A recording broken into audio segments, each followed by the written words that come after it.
ولقد وصينا الذين أوتوا الكتاب من قبلكم وإياكم أن اتقوا الله। চমৎকার পড়েছে। পরীক্ষাটা অত্যন্ত কঠিন, কারণ পরের থেকে পড়তে বললে খুব সহজ, এটা পড়া যায়, কিন্তু পূর্বের থেকে পড়া এটা খুবই কঠিন একটি বিষয়। জি। এটা অর্থাৎ কোরআনুল কারীম তাদের এতটা আয়ত্ত তারা করেছে যেটা ওদের কাছে খুব সহজ। সুবহানাল্লাহ। মাশাআল্লাহ, জাযাকাল্লাহ। হিফজ একজন ব্যক্তি মানুষ হিসেবে যত দক্ষতা অর্জন করা যায় সবটুকু সে অর্জন করেছে। আল্লাহু আকবার। وإن تكفروا فإن لله ما في السماوات وما في الأرض وكان الله غنيا حميدا। আনাস, তুমি তো প্রশ্নের ধরন জানো, তাই না? আমি যখন থেকে আয়াত তেলাওয়াত করব তার পূর্বের আয়াত থেকে তুমি তেলাওয়াত শুরু করবে। আউযু বিল্লাহি মিনাশ শাইতানির রাজীম।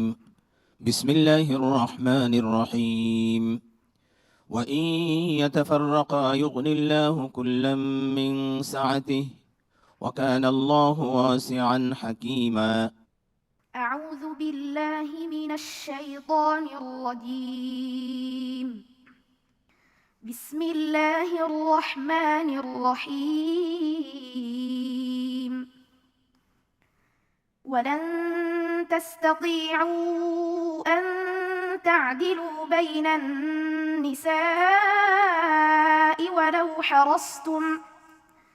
ولو حرصتم فلا تميلوا كل الميل فتذروها كالمعلقة وإن تصلحوا وتتقوا فإن الله كان غفورا رحيما.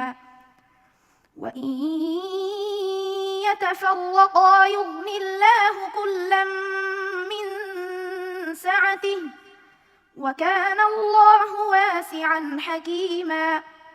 ولله ما في السماوات وما في الأرض ولقد وصينا الذين أوتوا الكتاب من قبلكم وإياكم أن اتقوا الله وإن تكفروا فإن لله ما في السماوات وما في الأرض وكان الله غنيا حميدا. ولله ما في السماوات وما في الأرض وكفى بالله وكيلا. إن يشأ يذهبكم أيها الناس ويأت بآخرين وكان الله على ذلك قديرا. من كان يريد ثواب الدنيا فعند الله ثواب الدنيا والآخرة وكان الله سميعا بصيرا. يا أيها الذين آمنوا كونوا قوامين بالقسط شهداء لله ولو على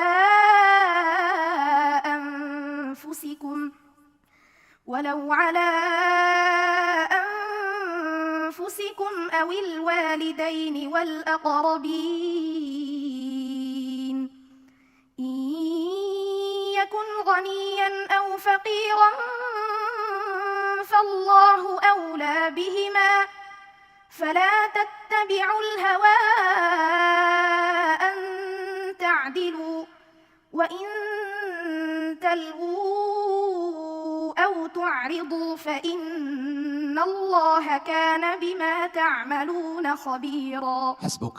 صدق الله مولانا العظيم.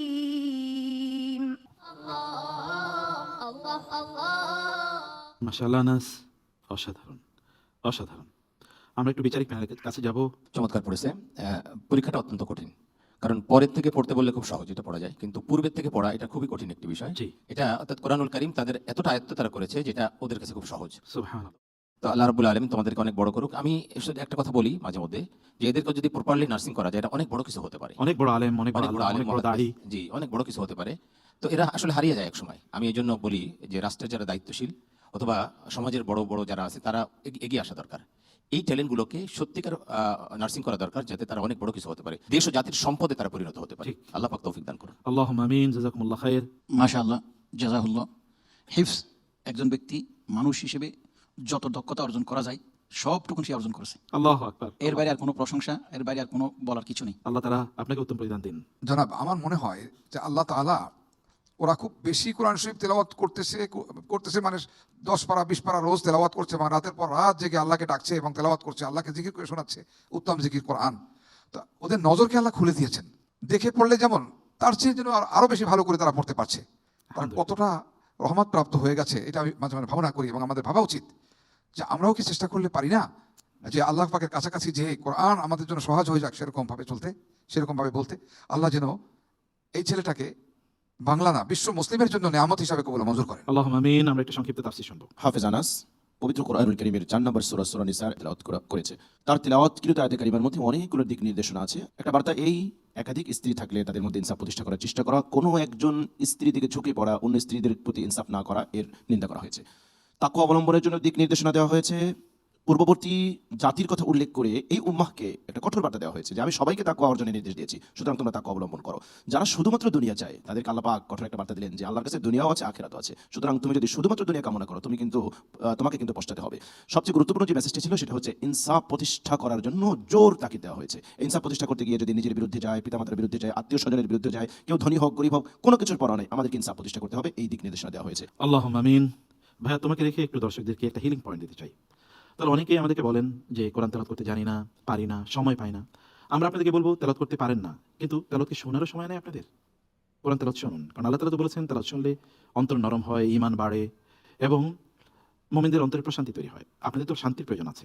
যদি মন খুবই খারাপ থাকে, খুবই টেনশন থাকে, তাহলে চোখটা বন্ধ করে বলুন ইয়া আল্লাহ, ইয়া আল্লাহ, ইয়া আল্লাহ। এটা কোরআন তেলাওয়াত শুনুন এবং এমন প্রশান্তি পাবেন যেটি কখনো এর আগে ফিলও করেননি। আল্লাহ সুবহানাহু ওয়া তাআলা আমাদের এই তেলাওয়াতগুলো আরো বেশি যেন শুনতে পারি সেই তৌফিক দান করুন। অসাধারণ ছিল। মুবারক। والسلام عليكم ورحمة الله وبركاته.